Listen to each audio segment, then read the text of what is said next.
Hello and welcome back to the video Darkroom. Some time ago I was filming the Christmas lights in London's West End and I developed this simple effect to add interest to a passing Christmas lights tour bus. Let's take a quick look at it.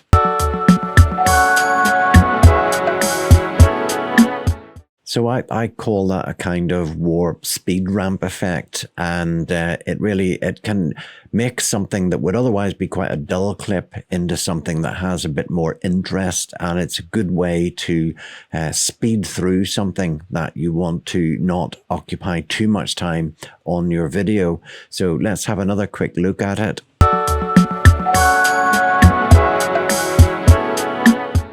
So I'm going to show you how you can build that effect for yourself and how you can apply it. And along the way, we're going to use some interesting techniques to make it easier to manipulate clips and manage clips on the timeline. So let's get into Premiere and make that effect.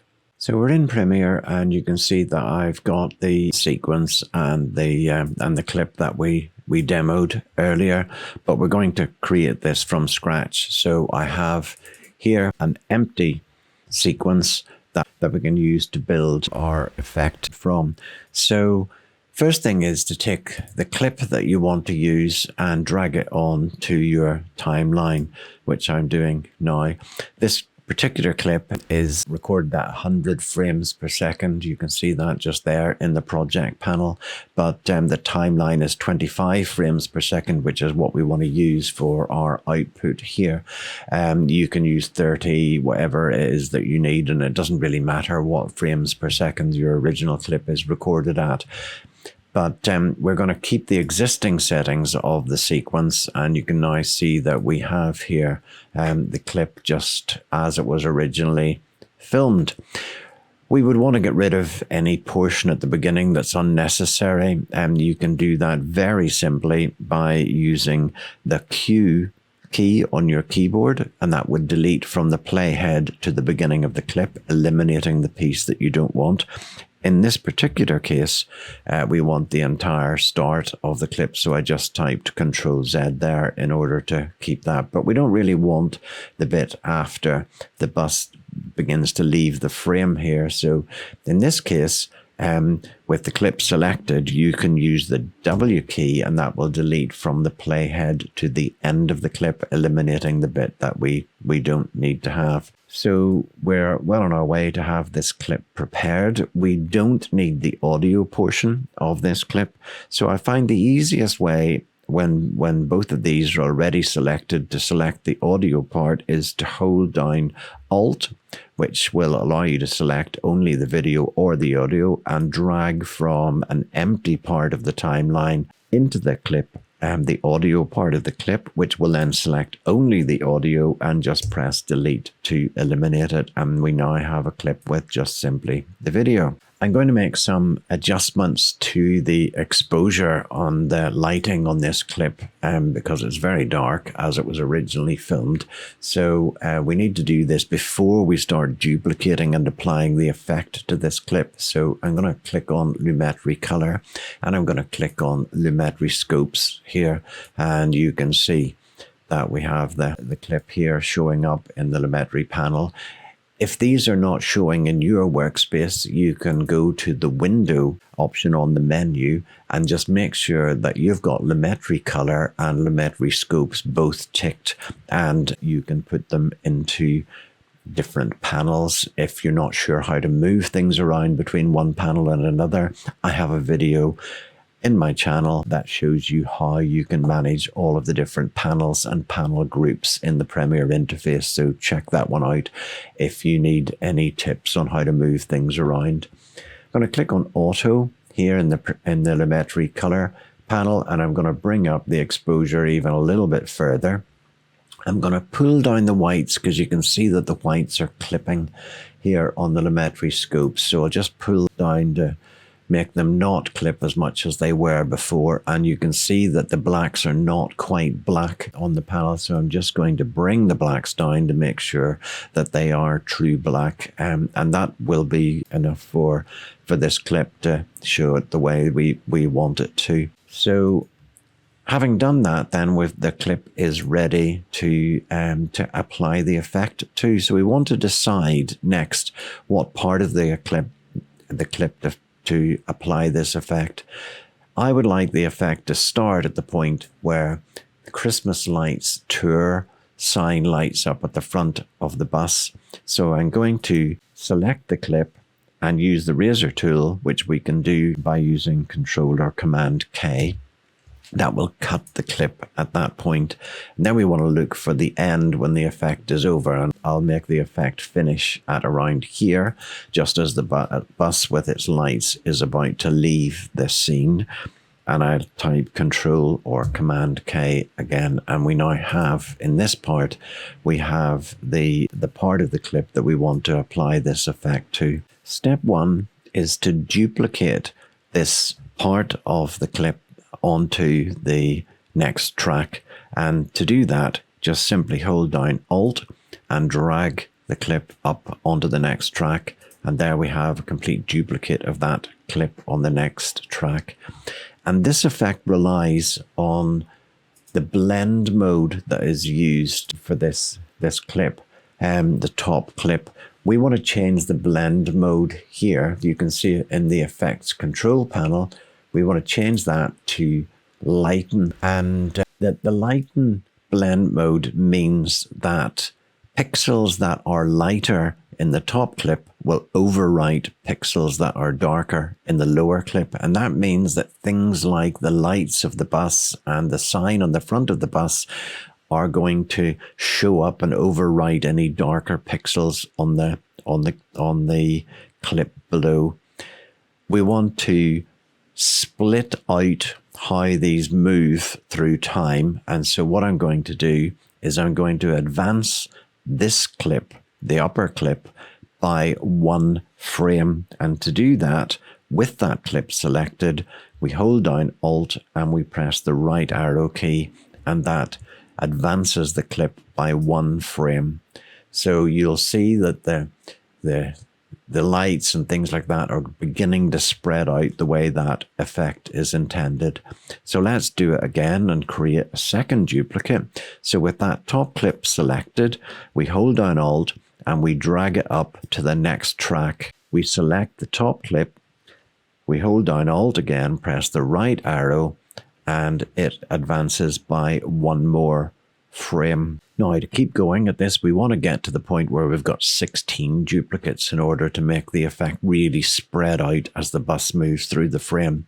So I'm going to select these top 2 clips, and I'm going to select it the same way we selected the audio track. Basically, click in an empty portion of the timeline, and drag through those 2 clips, and we've selected those 2. Now, to move them up, there are no empty tracks here, but if you select the bottom one, so hold down the left mouse button, hold down Alt, which means that instead of moving the clips, we will duplicate the clips or copy them up to the next tracks.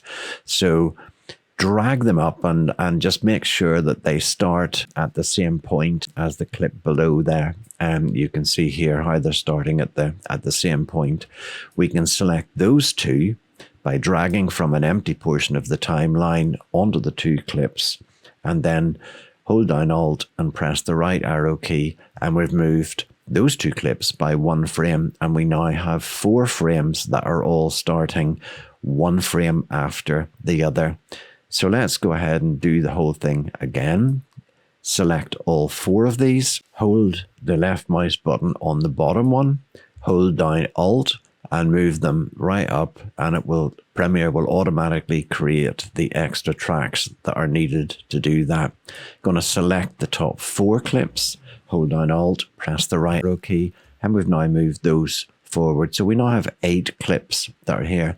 We possibly need a little bit more space just to see what's happening on the timeline here. So I'm just going to move that boundary between the panels here, and again, if you want to see how to move panels and adjust the sizes of them. I have a video on that, and I'm going to just change the relative sizes of the video and audio portions here to leave a nice large piece of space where we can use that to duplicate these 8 clips and create 16 duplicates.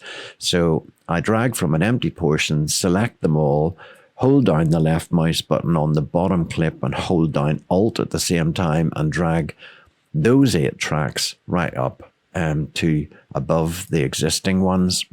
Select them all, dragging from an empty portion of the timeline and selecting the top 8 and holding down Alt, press the right arrow key, and you've now got all 16 all starting one after the other. And you can now see as I drag through the timeline that the bus has that effect. Now it doesn't look terribly good the way the effect finishes here, so we're going to change that a little bit. What I'm going to do is I'm going to drag out this top version here right out as far as it will go to the right, and I'm going to delete this bottom section here. And now you'll see that the effect finishes like that, the way we might expect it to, with the bus sort of coming back into normal mode. And that really is the essence of the effect, but we're going to add something else to it, which is to add a speed ramp to the portion where the lights are all extended like this. In order to do that, I want to put 2 markers on this sequence here. So I want to put the markers on the sequence and not on the clips. And the way to do that is to make sure that no clip is selected. You could do that by just clicking on an empty portion of the timeline. You know, like go to where you want the marker. We want the marker to be right at the start of the effect, because that's where we're going to do the speed ramp from. So we could click there. But an easier way to do that, if you've got a clip already selected, might be just simply to press Shift Control A, which is kind of the opposite of Control A. Control A would select all the clips, but we just want to deselect them all, so you use Shift on that. And if I press M for marker, you'll see that there's a marker goes on to the sequence. So that's a sequence marker. And then we want to go to where the effect ends. Type Shift Control A to make sure that nothing is selected, and press M again. And we now have 2 sequence markers here. I now want to select all the clips. So just simply Control or Command A in order to select them all. And I'm going to nest them. So just go to Nest and it will ask for a name. You don't have to change the name, but I'm going to say Tour Bus Multi, just to indicate that this is going to be the sequence that has all the multiple tracks on it. And now you can see that everything is dropped down onto the one track, and you can also see that there are markers here in this as to where the effect starts and ends. If I scrub through the timeline, you can see that those markers are at exactly the right place. So now to add the speed ramp to this, I'm just going to double click on this in order to open it up a little bit in terms of its vertical size. And we want to be able to use this line to control the speed of the clip. So right click on the clip and choose Show Clip Keyframes Time Remapping for Speed. This line now represents the speed that clip is running at. We want to put in some keyframes. So hold down Control and click around the first marker here in order to add a keyframe there, and then let's do the same at the second marker, so it doesn't have to be exact. We then want to just drag one of the parts of this keyframe. So the keyframe has a start and an end, which means that the speed transition isn't going to be abrupt. It's going to be smooth. So I'll do that at the start and I'll do similar at the end. And then we can take the line that represents speed and drag it up a bit. I'll drag it up till we get to about 200 or thereabouts. And we now have a speed ramp where the speed increases through these two markers up to double the speed and back down to normal here for the end of the clip. So let me just go right back to the beginning of the clip and press the space bar to play the clip. And you'll see now that the bus shows that effect and it zooms through the frame a little bit faster than it did before. And that's your frame completed. If you found this video useful and the effect something maybe that you can use in your own videos, then giving the video a like would be greatly appreciated, as it will help my channel. You might also find a new series that I'm starting here useful to you if you're thinking of starting your own video company, or maybe you have started and you're in the early stages. You might find my new series about my experience of starting a video company and what all that you might need for that in terms of processes, equipment, everything else that you might need. Anyway, if you're interested in that, the link is on the screen now. So thank you for watching, and I'll see you in the next one.